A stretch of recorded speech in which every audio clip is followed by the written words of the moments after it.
Le Seigneur soit avec vous. Et avec votre esprit. Évangile de Jésus-Christ selon saint Marc.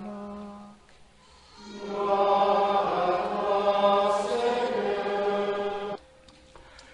Jésus ressuscité dit aux apôtres, allez dans le monde entier, proclamez la bonne nouvelle à toute la création. Celui qui croira et sera baptisé sera sauvé. Celui qui refusera de croire sera condamné. Voici les signes qui accompagneront ceux qui deviendront croyants. En mon nom, ils chasseront les esprits mauvais. Ils parleront un langage nouveau. Ils prendront des serpents dans leurs mains. Et s'ils boivent un poison mortel, il ne leur fera pas de mal. Ils imposeront les mains aux malades, et les malades s'en trouveront bien. Le Seigneur Jésus, après leur avoir parlé, fut enlevé au ciel, et s'assit à la droite de Dieu.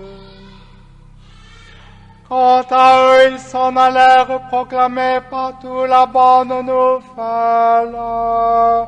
Le Seigneur travaillait avec eux et confirmait la parole par les signes qui l'accompagnaient.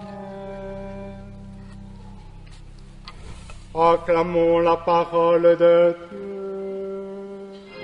Louange à toi, Seigneur Jésus. Louange à toi, Seigneur Jésus.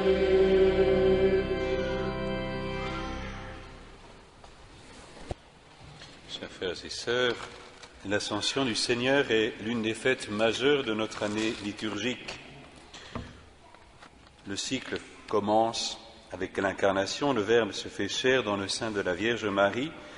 Il s'achève, il s'accomplit avec l'entrée du corps du Christ au ciel, c'est-à-dire dans cet état de bonheur suprême et définitif. L'achèvement de sa vie terrestre permet sa présence auprès des hommes de tout temps et de tout lieu. Quand nous écoutons les textes de cette fête,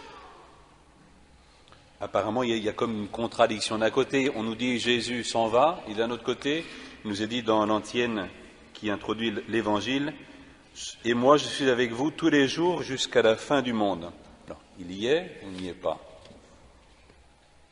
Pour nous, l'éloignement de l'être aimé est toujours une cause de tristesse.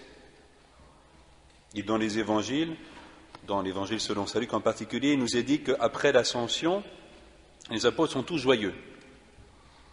Ici, dans l'évangile que nous venons d'entendre, selon saint Marc, les apôtres s'en vont avec assurance proclamer la bonne nouvelle. On pourrait dire quelle réaction bizarre, ils voient Jésus s'éloigner et eux, ils sont pleins de force. Et ça rejoint beaucoup d'épisodes de l'évangile, spécialement de la résurrection. Jésus apparaît, par exemple, à Madeleine et lui dit « Ne me touche pas ». On pourrait dire quoi de plus naturel que de toucher pour s'assurer que c'est vraiment lui, et puis de se retrouver tout simplement. La même chose arrive avec les disciples d'Emmaüs. Enfin, ils le reconnaissent au bout du chemin, et il disparaît à leurs yeux. Et pour nous, je pense qu'on est souvent tenté de dire, ce serait plus simple si Jésus était là. À nos amis qui refusent de croire, si on disait, voilà, il est là, il suffit de regarder, ce serait quand même plus simple. Et souvent nous disons, je suis comme saint Thomas, autrement dit, nous voulons des preuves tangibles, c'est-à-dire nous faisons exactement le contraire de ce que Jésus nous demande, de croire sans voir. Et pourtant Jésus dit, il vous est un avantage pour que je m'en aille. Donc dans l'Ascension, nous voyons l'achèvement de la vie du Christ, de la vie terrestre du Christ, cet achèvement qui permet, cet accomplissement, qui permet sa présence auprès des hommes de tous les temps, de tous les lieux. Finalement, si nous avons du mal à comprendre cette fête, c'est que nous connaissons mal le Christ, qui est vrai Dieu et vrai homme, totalement Dieu et totalement homme à la fois. Dans le Christ, Dieu s'est fait chair, Dieu s'est fait homme. Comme disent les théologiens, il s'est uni en quelque sorte tout homme de tous les temps. Cette union à notre nature humaine, durant la vie du Christ, se réalisait dans cette personne de Jésus, cette personne concrète. Une fois sa mission achevée, une fois que son humanité a été menée à la perfection par sa passion, il ressuscite, il entre dans la gloire. Et à partir de là, nous pouvons toucher sa présence dans les sacrements, ou quand Jésus nous dit, quand 2 ou 3 sont réunis en son nom, ou dans le pauvre, dans le plus petit.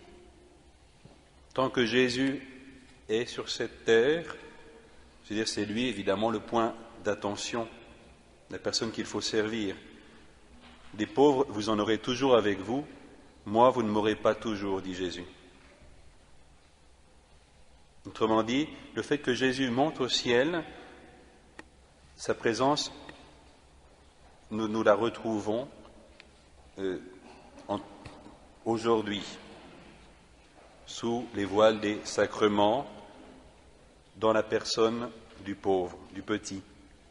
L'achèvement de la présence de la vie terrestre du Christ permet sa présence auprès des hommes de tout temps et de tout lieu.